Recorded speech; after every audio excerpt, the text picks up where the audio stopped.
বাংলাদেশ জাতীয় পার্টির ৩৯তম প্রতিষ্ঠা বার্ষিকী উপলক্ষে বর্ণাঢ্য শোভাযাত্রা ও আলোচনা সভা অনুষ্ঠিত হয়েছে।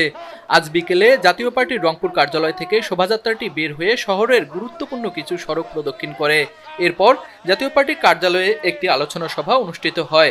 আলোচনা সভায় বক্তব্য রাখেন জাতীয় পার্টির কো চেয়ারম্যান ও সাবেক Rangpur city corporation mayor Mostafizur Rahman Mostafa, জাতীয় পার্টির রংপুর মহানগর সাধারণ সম্পাদক এস এম ইয়াসির, জেলা জাতীয় পার্টির সদস্য সচিব আব্দুর রাজ্জাক প্রমুখ।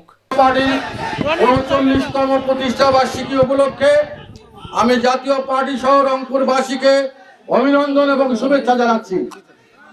আসলে জাতীয় পার্টি আজ থেকে ৩৮ বছর আগে আমরা ৩৯ বছরে পদার্পণ করলাম। ১৯৮৬ সালে ১ জানুয়ারি এই জাতীয় পার্টির আনুষ্ঠানিক যাত্রা শুরু করে। সেই থেকেই আমরা জাতীয় পার্টির আমরা সারা দেশে এমনই একটি রাজনৈতিক দল হিসেবে আত্মপ্রকাশ করতে পারছি।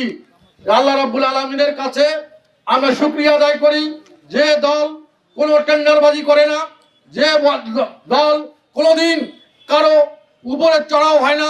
সুশাসন প্রতিষ্ঠা করার জন্য হোসেন মোহাম্মদ এরশাদ তার যে জাতীয় পার্টি তৈরি করে গেছেন, তারই আদর্শ অনুসরণ করে আমরা আগামী দিনে পথ চলবো ইনশাআল্লাহ।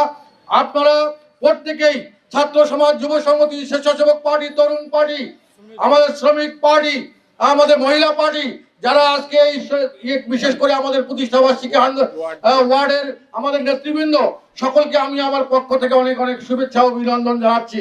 এভাবে আমাদেরকে এগিয়ে যেতে হবে, সামনে অনেক পথ পাড়ি দিতে হবে, অনেক দুর্যোগপূর্ণ কণ্টকাকীর্ণ পথ আমাদেরকে পাড়ি দিতে হবে। বর্তমান ইন্টার্ন গভর্নমেন্ট যেভাবে বৈষম্যমূলক ভাবে জাতীয় পার্টিকে আইসোলেটেড করার জন্য, কোণঠাসা করার জন্য যে অপচেষ্টা করছে, তার দাঁত ভাঙা জবাব দিয়ে আমাদের রাজপথ দখল নিতে হবে। জাতীয় পার্টিকে প্রস্তুতি গ্রহণের সময়, আজকে আমাদের শপথ নেওয়ার সময় আমি অনুরোধ করব, প্রত্যেকটা ওয়ার্ড জাতীয় পার্টির দুর্গে পরিণত করতে হবে।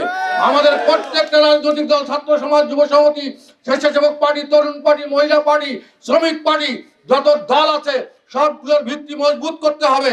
আগামী দিনে রাজপথ দখল করার জন্য আমাদেরকে সামনের কাতারে থেকে আমরা নেতৃত্ব দেব। আপনাদের সবার অংশগ্রহণ আমরা কামনা করছি। আমি অনুরোধ করব, আমাদের প্রত্যেকটা ৮টা উপজেলা, আমাদের ৩টা পৌরসভা, প্রত্যেকটা এলাকায় আমাদের উপজেলার যারা নেতৃবৃন্দ আছেন, তাদেরকে আমি অনুরোধ করব যে শুধু কথাই না, কাজে প্রমাণ করতে হবে। জাতীয় পার্টির অস্তিত্ব জাহান দিতে হবে যে জাতীয় পার্টি ছাড়া বাংলাদেশে কোনো নির্বাচন হতে দেওয়া হবে না। তুষার আচার্য, ডেস্ক রিপোর্ট, RCTV, রংপুর।